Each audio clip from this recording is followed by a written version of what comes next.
তৌহিদ আফ্রিদির প্রেম বিয়ে, অতঃপর বেঁচে গেছেন নায়িকা দিঘি। আলোচিত ইউটিউবার ও কন্টেন্ট ক্রিয়েটর তৌহিদ আফ্রিদির সঙ্গে মডেল ও চিত্রনায়িকা প্রার্থনা ফারদিন দিঘির প্রেম নিয়ে কম চর্চা হয়নি। এমনকি অনেকে এও ধরে নিয়েছিলেন যে আফ্রিদি আর দিঘি হয়তো বিয়েও করবেন। তবে বরাবরই দুজন এই সম্পর্ককে শুধু বন্ধুত্ব বলে জানিয়েছেন। শেষ পর্যন্ত দেখা গেল আফ্রিদি বিয়ে করেছেন ঠিকই, তবে পাত্রী দিঘি নন। পারিবারিকভাবে তাদের বিয়ে সম্পন্ন হয়েছে।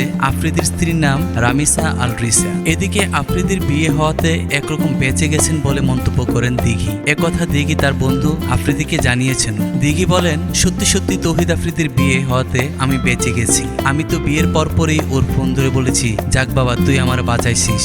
আফ্রিদিও আমাকে বলেছে, আমি তোকে বাঁচাইনি, আমি নিজেও বাঁচছি, কারণ আমাকেও আমাদের বন্ধুত্ব নিয়ে অনেক কথা শুনতে হয়েছে। হুট করে বন্ধু আফ্রিদির বিয়ের আনুষ্ঠানিকতা সম্পন্ন হওয়াতে দিঘি সেই অনুষ্ঠানে থাকতে পারেননি। এই প্রসঙ্গ উঠতেই বলেন, এটা অনেকটা মেয়ে দেখতে গিয়ে বিয়ে হয়ে যাওয়ার মতো অবস্থা ছিল। ওই দিন শুধু দুজনের কাবিন হয়েছে। বিয়ের রাতে আমি জানতে পারি আনুষ্ঠানিকতা সেরে বাসায় চলে আসছে। দিঘি আগে থেকেই জানতেন রামিসার সঙ্গে তৌহিদ আফ্রিদির বিয়ে হতে পারে। তাদের প্রেমের সম্পর্কের বিষয়টাও জানতেন বলে জানান এই তারকা। বলেন, আমি যেহেতু আফ্রিদির প্রেমের সম্পর্কের কথা জানতাম, তাই আমাদের দুজনকে জড়িয়ে প্রেমের সম্পর্কে কথা লেখালেখি হতো। তখন এই নিয়ে খুব হাসাহাসি করতাম। বিয়ের পর দিন বন্ধু আফ্রিদির কাছ থেকে হুট করে বিয়ে হওয়ার পুরো গল্পটা শুনেছেন বলেও জানান এই তারকা। শোনার পর শুভকামনা জানিয়েছেন। দিঘি বলেন, এখন আমি অনেক খুশি, কারণ আমাদের বন্ধুত্বের সম্পর্ক নিয়ে অন্তত আর কোনো কূট কথা শুনতে হবে না।